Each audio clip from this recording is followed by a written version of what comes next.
What up, everybody? It's your boy Kentario, and I'm back again for another episode of Christ and Comic Books. And if you're new to this channel, our focus is to look at anime, manga, and comic books, as well as other forms of media to see if the gospel of Jesus Christ can be shared through this type of content. So if you're watching this video and you find that you like it, please make sure that you hit that like button as well as hit the subscribe button. That way, this type of content is getting boosted within the YouTube algorithm. Also, I love to get your feedback, so please make sure that you leave a comment in the comment section because I'd love to hear from you. Thank you guys for joining me. Let's get into it. In today's video, where we have already done a review of the series of HuntXHunter, we're going to be looking at actually talking about the hits and the misses of the series. What's good about it and what's bad about it, at least in my opinion, anyway. You really gonna wear that shirt? What? Yeah, that shirt right there. Oh, this? Yo, this is my One Piece shirt. You couldn't wear anything for HuntXHunter? A fishing pole, a green shirt? Look, I got a green shirt on. Where you at? I mean, cause, look, all I have is One Piece merch. I don't have any HuntXHunter merch. How dare you disrespect HuntXHunter like this? Don't disrespect. I'm not disrespecting HuntXHunter by wearing this. You are disrespecting HuntXHunter, and I'm not gonna have it. You wanna take this outside? Yeah, we can take this outside. Let's go. Come on. Come on. Come on, show me what you got. I'll show you how strong my anime is. John! Ken!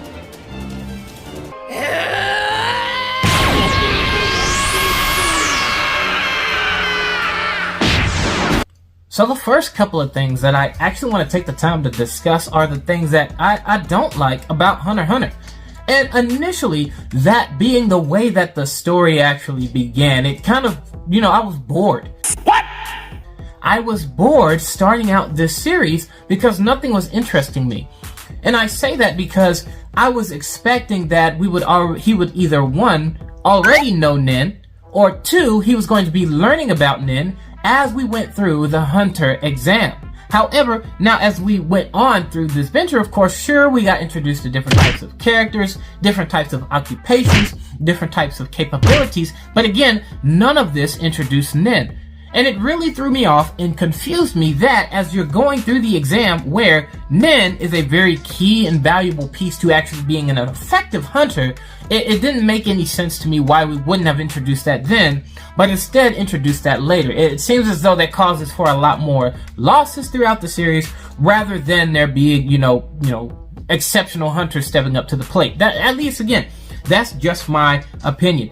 And with that being said, again, that speaks to how slow-paced the series came across to me. I really wasn't, looking forward to watching the next episode. At no moment, even after getting into Greed Island, was it Greed Island when they went into the game and the game was rigged by his dad's Nen, which again makes absolutely no sense to me how he used his Nen to make a video game where I start slow. That's okay. People could go into the video game and live their life. It's so much crazy nonsense. It made no sense to me.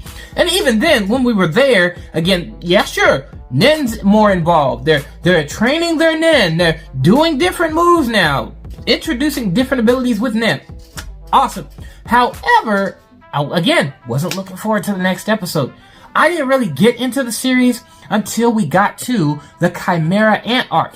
And at least in my opinion, when I was starting out, when I was first getting into the series, to feel as though it took this long to get to a good moment, I was exhausted. Not only that, I think another thing that was really kind of frustrating about the series, in my opinion, is where we, again, with the whole learning Nen later, I get that it makes sense for the MC to not just completely excel all throughout the series. I'm for that. I actually kind of agree with that, and I think that plays a part even when you look at Attack on Titan as to what makes that series so exceptional.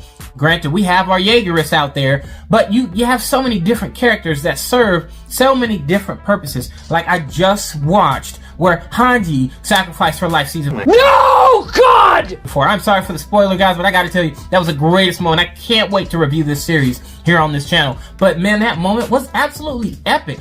But again, the issue that I have there when we're looking at HuntXHunter is where I want to be able to focus on Gon, I can't focus on Gon because Gon is actually trying to catch up with everybody else. Even Kurapika harnessed and better grew his nin and was utilizing that to at least attempt to get his revenge. And getting into that, granted it wasn't, it was a great moment, but again, that moment wasn't like, okay, now I'm hooked in Hunter x Hunter. Even then I wasn't hooked. It was just like, that's a great moment, but overall it was just like, where's Gon at? Why ain't Gon here? Why is Gon still pacing so slow behind? Again, even getting into Chimera Ant art, technically, he had to do something, heinous and outrageous to even get on that level. And so that's something that, again, it just bummed me out. I was just like, I'm having to wait too long. And then the MC, who I'm supposed to be watching this for, ain't living up to the hype for me. So I was at a loss in that regard. And him having one move. What do you mean by that? You mean, speed, unnatural strength for a young boy, and then my one move. Like, that's boring for me. Naruto, he can innovatively use his, 2-3 techniques that he has. Sorry, well, I'll be fair, I'll say 4. But he's able to use those moves innovatively in such a way that makes Naruto more attractive. So that's something that I could give to Naruto.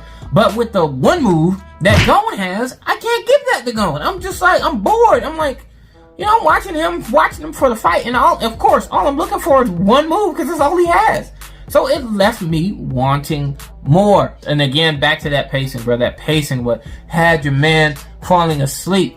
And I say, and I'm going to go against myself later, but that for me tells me I get why people don't really get into One Piece. What did he say? Hunter x Hunter is horrible with pacing. Now, I'll say this. One Piece has amazing pacing. Represent my boy. You see? I gotta represent my boy. But One Piece has so much better pacing than Hunter x Hunter. However, I get how pacing can affect someone's willingness to continue to watch a series. I have gained that empathy a bit more from sitting and having to struggle through Hunter x Hunter. So that again, that was the biggest thing for me.